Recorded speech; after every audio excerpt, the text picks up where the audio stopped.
اب میں یہ بات بتا رہا ہوں کہ سنت کو دور کرنے کے نتیجے میں جب قرآن مجرد رہ جاتا ہے اور سنت سے الگ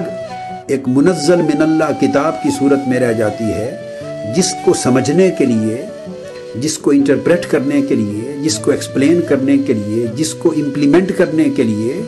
جس کو انفورس کرنے کے لیے، اور حتیٰ کہ جسے اس دنیا میں قابل عمل بنانے کے لیے، قابل فہم بنانے کے لیے، قابل نفاذ بنانے کے لیے سنت اس کے ساتھ نہیں رہی،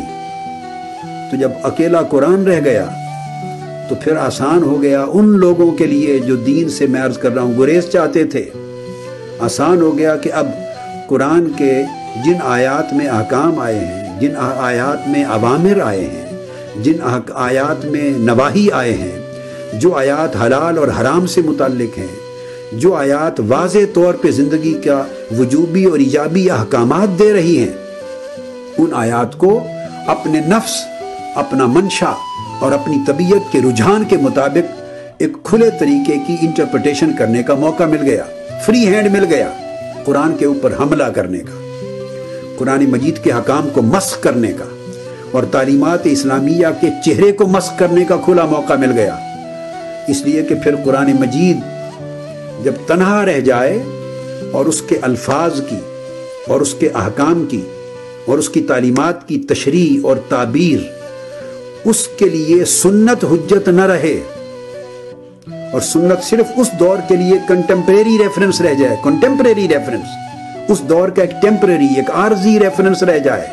اور آج سنت نے جو بیان کیا اور حدیث رسول صلی اللہ علیہ وسلم نے جو بیان کیا وہ آج ہم پر اگر بائنڈنگ نہ رہے تو پھر قرآن کی حیثیت بتانا چاہتا ہوں کیا ہوگی؟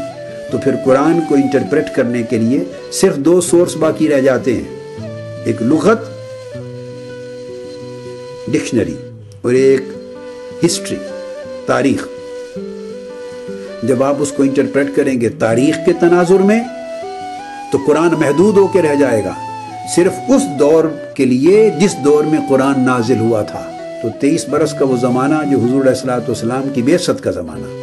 اس دور میں قرآن محصور ہو گیا، اور زیادہ سے زیادہ 40 سال اور بڑھا دیے، 30 سال تو خلافت راشدہ کے دور تک چلا گیا، اور اس کو تھوڑا اور ایکسٹینڈ کر لیا جب تک معاشرے کی ٹریڈیشنز، معاشرے کے کسٹمز، معاشرے کی تہذیب و ثقافت، معاشرتی کے ثقافتی حالات، معاشی حالات، اس معاشرے کے جو عرب معاشرہ تھا اس کے تہذیبی حالات، اس کے سیاسی حالات، اس کے سماجی حالات اور اس کی ٹریڈیشنز اور اس کی روایات جب تک ایک جیسی تھی، اور اس کو آپ میکسیمم ایکسٹینڈ بھی کریں گے تو 100 سال پر لے جائیں گے۔ تو گویا جب قرآن تنہا رہ گیا سنت اور حدیث نبوی کے بغیر، تو اس کو جب تاریخ کے سورس سے انٹرپریٹ کیا، جب تاریخ کے ذریعے، تو قرآن صرف اس ایک صدی کا دین رہ جائے گا، اس ایک صدی کی کتاب رہ جائے گی۔ اور جو آنے والی صدیوں میں اور آنے والے زمانوں میں حالات بدلتے گئے، فتوحات ہوتی گئیں، کلچرل ایکسپینشن ہوتی گئی، سویلائزیشنز میں تغیرات آتے گئے، اور جو انسانی زندگی ہے اور حیات انسانی ہے اس کے پیمانے اور اس کا ماحول، اس کا ایٹماسفیئر، اس کا انوائرمنٹ چینج ہوتا چلا گیا، تو جو اسلام باقی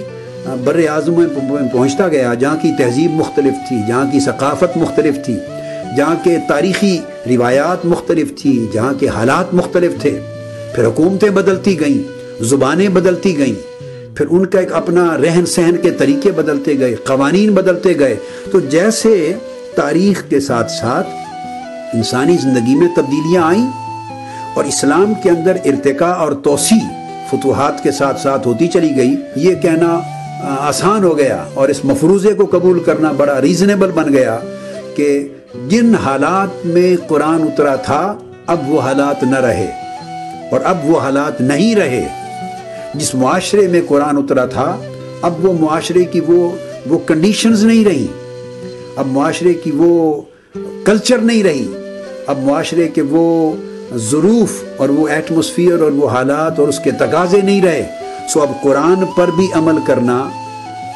اس طرح واجب نہیں رہا اور اس شکل میں واجب نہیں رہا اور اس معنی اور مفہوم اور مراد میں واجب نہیں رہا جس معنی میں عہد رسالت میں واجب تھا۔ جس معنی میں عہد خلافت راشدہ میں واجب تھا، یا جس معنی میں صحابہ کرام اور تابعین اعظام کے دور میں واجب تھا، یا پہلی صدی میں واجب تھا، تو بڑی آسانی سے پورے قرآن سے گویا سنت رسول اور حدیث رسول کی حجیت کا انکار کر کے ایک بڑا سیف وے، آسان راستہ مل گیا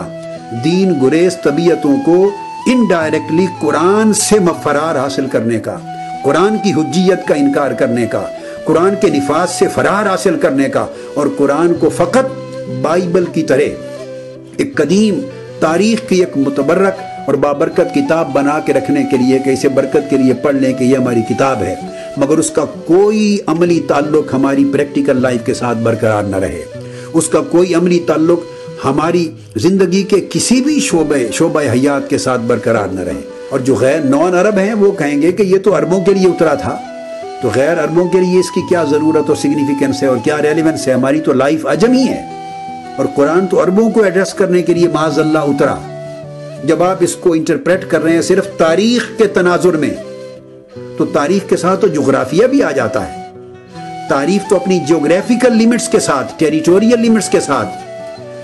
تاریخ بات کرتی ہے، اس کی زبان بدلتی چلی جاتی ہے۔ تو پھر یورپینز ویسٹرنرز کہیں گے کہ ویسٹرن ورلڈ کے لیے قرآن کا کوئی ریلیونس نہیں ہے،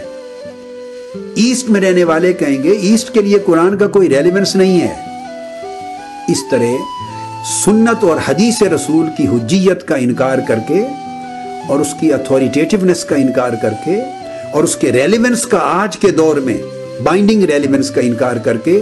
دراصل قرآن مجید ہی معاذ اللہ عملی طور پہ ہم منسوخ کرنے کے لیے ایک بہت بڑے جرم کا، گناہ کا، کفر کا ارتکاب کر رہے ہیں۔